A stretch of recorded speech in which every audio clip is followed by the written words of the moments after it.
Welcome back to DIY with Tuba. Today I'm going to show you step by step how to fix and patch up a large hole on drywalls. It's not as intimidating as it seems. Stay tuned to watch along while I get it done. First I measure the opening on the wall and mark my piece of drywall, which is the same thickness as the existing drywall. I used my knife to score the front surface of my drywall with the help of a metal ruler.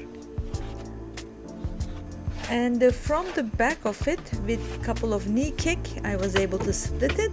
Then again, using my knife, I cut the paper backing. And that's it. That's how you cut a drywall. It's very easy.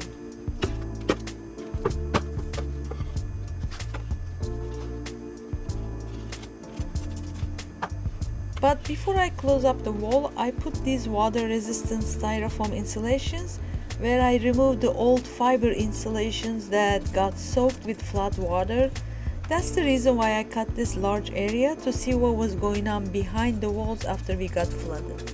I am done with mold and after flood remediation, and it's time to close everything up. I have that link right above here if you are interested to see how I dealt with flood remediations. On the left side, you can see me cutting this area. When I made my cut, I specifically cut it in the middle of the stud in order to leave a lip to screw my new piece. Big pieces like this has to be installed on a stud.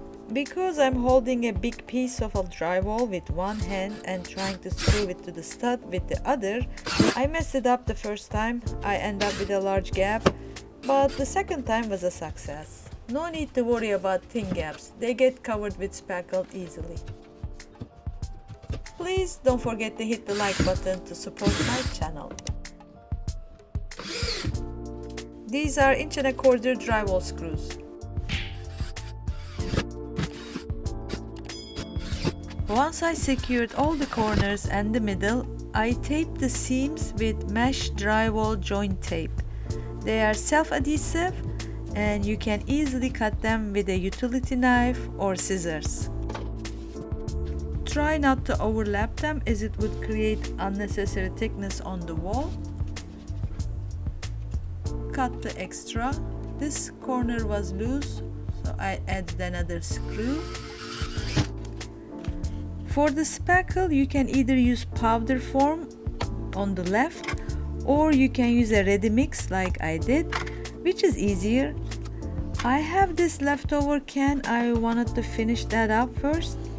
I used a joint knife to apply the compound. Flexible knife is preferred.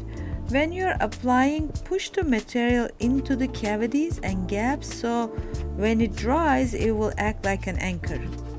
For the first coat, you don't need to be too neat. We will come back and sand this tomorrow.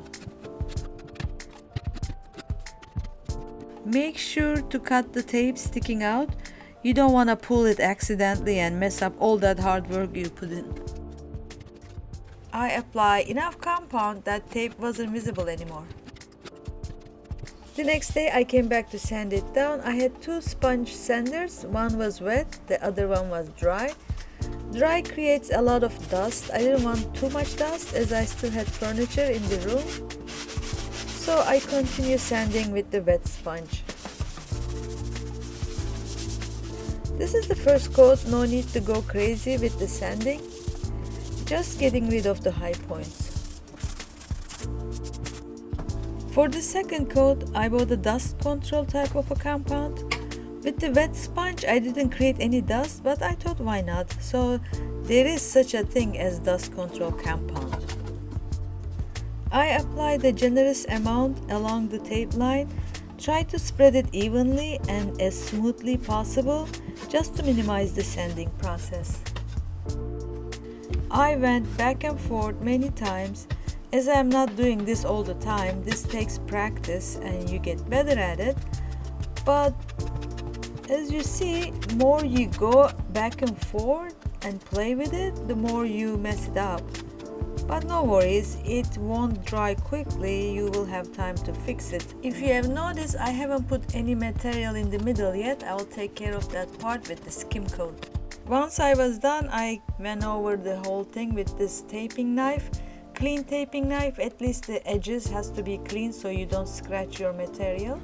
and you just go over slightly, just trying to smooth it out and feather the edges. Next day I came back again. First I used my knife to get rid of some high edges. This molding is not attached yet. And then after that I use again my red sponge to sand the whole thing.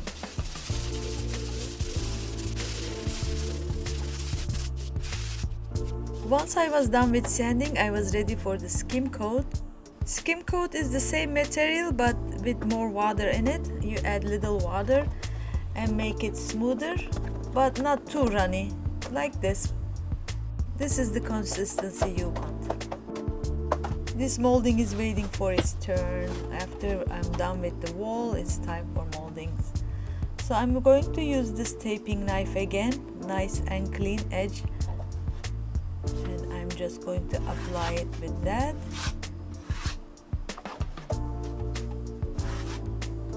Trying to do my best here.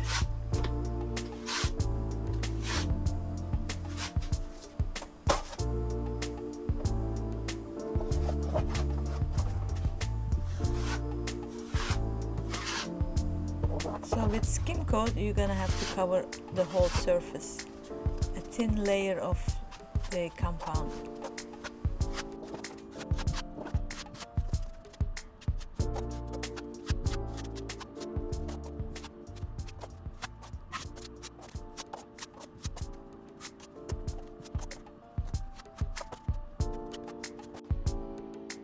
Doesn't look too bad. Of course, next day one more time sanding, but this is the final sanding. It has to be our best job, because this will show up when you paint the wall. You will see any kind of imperfections, so you just take your time, try to do your best. Now the only thing I have left to do is painting, but I can't do that yet because I'm going to have to put the moldings back, and then I'm gonna paint everything together at once. So finally it's time to put the moldings. It's been waiting for me patiently. Well, thank you for watching, and I will see you in the next video. Bye!